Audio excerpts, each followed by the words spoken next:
ಅಗ್ರಜ, ಯುಗದ ಮಹಾದ್ವಾರದಲ್ಲಿ ಸ್ವಯಂ ದ್ರೋಣನೇ ಧನುರ್ಧಾರಿಯಾಗಿ ನಿಂತಿರುವರು. ಅವನನ್ನು ಜಯಿಸಿ ಲೋಹವನ್ನು ಭೇದಿಸುವುದು ಅವರಿಂದಲೂ ಸಾಧ್ಯವಿಲ್ಲ. ನಿನ್ನೆಯ ದಿನ ನಾನು ಸಹ ಪ್ರಯತ್ನಿಸಿ ನಿರಾಶವಾಗಿ ಹಿಂದಿರುಗಿದೆನು. ಈಗ ಕೃಷ್ಣ ಅರ್ಜುನರು ಇಲ್ಲಿ ಇದ್ದಾರೆ. ಅರ್ಜುನನಿಗೆ ಪದ್ಧತಿಯನ್ನು ನಾನು ಕೃಷ್ಣ ಅರ್ಜುನರು ಯುದ್ಧ ಭೂಮಿಯ ಮತ್ತೊಂದು ಪಾರ್ಶ್ವದಲ್ಲಿ ಸಮಸಪ್ತಕರ್ಣನೇ ಹೋರಾಡುತ್ತಿರುವರು. ಅವರು ಬೇಗನೆ ಹಿಂದಿರುಗಿರುವ ಸಂಭವವಿಲ್ಲ. ಅಗ್ರಜ, ಈಗ ಇದರ ಅಭಿಪ್ರಾಯವೇನು? ಅಗ್ರಜ, ಜಾಗ್ರತೆಯಾಗಿ ನಾವು ಒಂದು ಉಪಾಯವನ್ನು ಚಿಂತಿಸಲೇಬೇಕು. ಇಲ್ಲವೇ ಪರಾಜಯವು ಖಂಡಿತ. ನಿಮ್ಮ ಕೈಯಲ್ಲಿ ಗೆದ್ದಿರುವಾಗ ಭೂಜ ಪಿತಾಮಹನ ಪ್ರತಿನಿಧಿಗಳು ಯುದ್ಧ ಭೂಮಿಯಲ್ಲಿ ಹಾರಾಡುತ್ತಿರುವ ಮಾನವರಿಗೆ ಈಗ ನಮಗೆ ಹಬ್ಬತ್ತಾದರೆ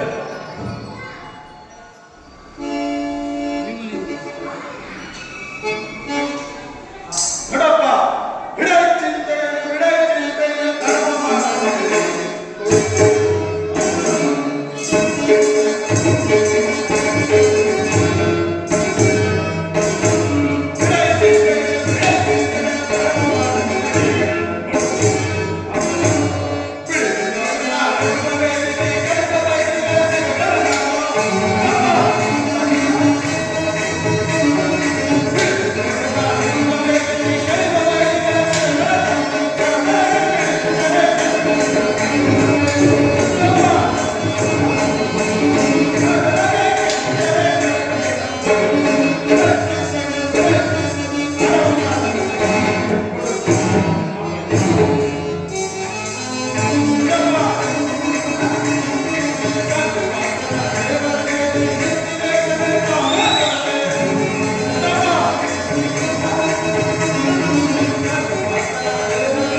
ಇದಕ್ಕೋಸ್ಕರ ಇಷ್ಟೊಂದು ಸ್ಥಿತಿ ನಾನು ಅದಕ್ಕೆ ಅನುಮತಿಯನ್ನು ಕೇಳೋದಕ್ಕಾಗಿ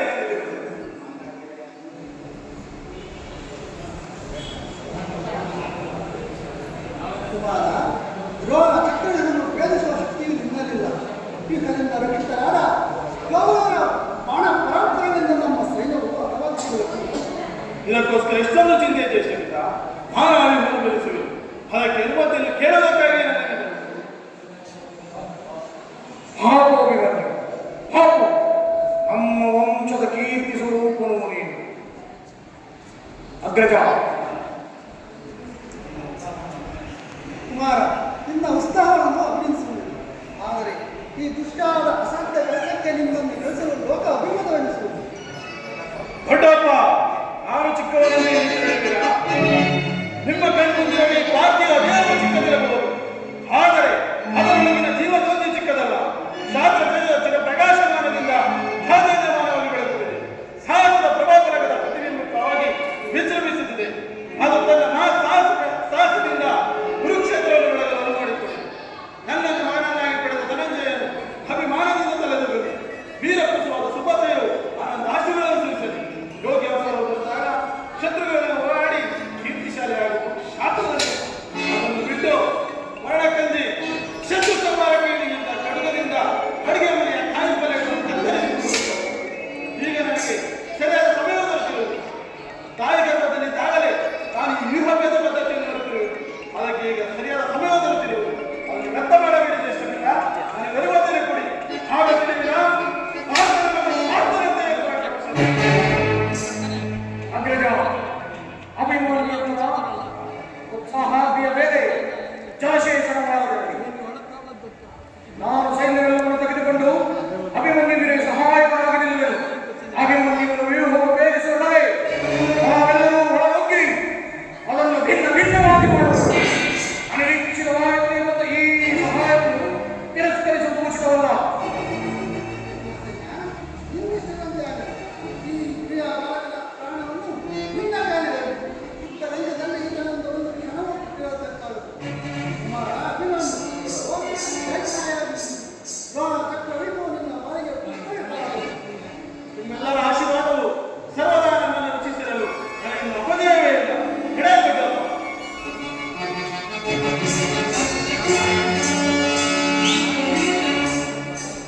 ಸ್ವಲ್ಪ